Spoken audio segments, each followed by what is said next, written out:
right, this is Bobby Brown with Winning with Love with Bobby. How you doing today? And we're going to go right back into this teaching. If you are not loving, if you're hating your enemy, if you're hating your neighbor, and if you're hating your brethren, I don't care if it's in the United States, I don't care if it's in your local neighborhood, I don't care if it's across the hall, I don't care if it's overseas. If you are doing things to show that you're against this person, that you hate this person, thing like, I don't hate them. We just gonna retaliate against them and bomb them. Those radical Islamic terrorists. Whoa, whoa, whoa, whoa, whoa. He who does not love, is those love acts? That's just revenge. That's just getting back at people. Tit for tat. That is not love. The one who does not love has not become acquainted with God, does not know and never did know him. So don't come talking about we're a Christian nation. We love God and by God, the Bible, Jesus. But yet you're looking for ways to start wars. You're moving into different countries. You're bombing innocent people. That is not love. Verse 8 said, whoever does not love, do not know God. Our word in English for know is to become intimately acquainted with, to develop a relationship with through meeting or spending time with them, to be familiar or friendly with whoever and whoever. And they say whoever who does not love does not know God. And to get to know people, you got to spend quality time. You got to build a relationship, things like that. How do you turn hate into love? By doing that. Become intimately acquainted with. Intimately. To develop a relationship with. By meeting. Spending time with them. Being familiar, friendly with them. Now, I'm almost done on this particular segment. Whoever who does not love does not know God. Why? Because God is love. If you're not willing to love your neighbor, love your enemy, love your brethren, love your next door neighbor, love, especially that enemy part. We're going to really get into the enemy part. America. Then you don't know God. Never did, never will, as long as you're in that operating in that kind of mindset. Stamp this in your heart and mind. God just do not possess love. He is love. He is love. But what about romance? I just say God is love. What about making love, sex? I just said God is love. Now, the scripture never said sex and romance is love. Men have called it love. I talked to you about that earlier. But those things are based on the five physical senses. But true love is based strictly on faith in God and faith in his love. Now, when I say, whenever you say God, you got to say love. So faith in God is faith in love. I personally, even though I'm a man, I'm tempted. And I have the option, and I've struggled with it, keeping myself, till I get married. I struggled. I felt. I'm not gonna front. I don't practice a life of sex. I don't look for sex. I don't try to have it on my mind. I fight it.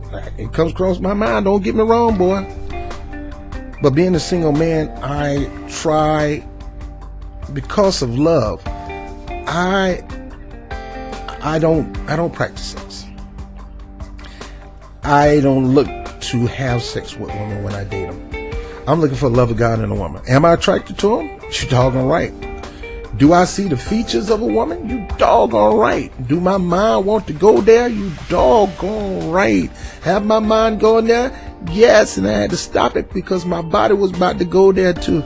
Like R. Kelly said, my heart was telling me no, but my mind and body saying yes. I've been there. So what I do, I try hard, man. I mean, and you look at the person, man, just cause you look good don't mean you're going to get some of this. You know, I'm not the type of person that say I'm good looking and you better get with this. No, I want to know who you are. And even though I'm tempted and I could fall, I'm fighting you. And if I feel like I got to fight too hard, I'm going to let you go. I'm not going to deal with you no more. So I personally renounce romance and sex as love.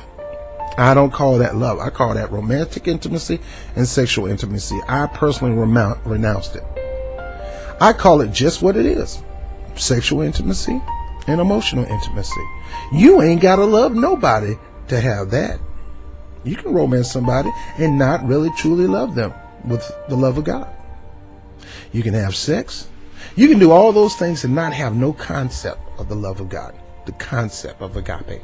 People do that every day. They court, they romance, they go in and knock boots, sex all night long to the break of dawn and have no concept of agape. And not knowing that those are the carts before the horse. Agape is the horse and the cart is sexual intimacy and spiritual intimacy. I did a series called Is This Really Love? You can go back and take a look at that on the YouTube channel where I talked about this in depth. Both are great in its proper place. Don't get me wrong. You use it for its designed purpose. It's explosive. But Lord knows it do. But without agape love, it is mute. It is nothing. It is nada. With agape, agape can fuel it when you put agape at the foundation and allow agape to lead you to the emotional intimacy and eventually later sensual intimacy.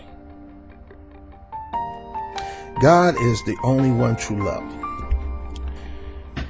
Now, the passing review before we go.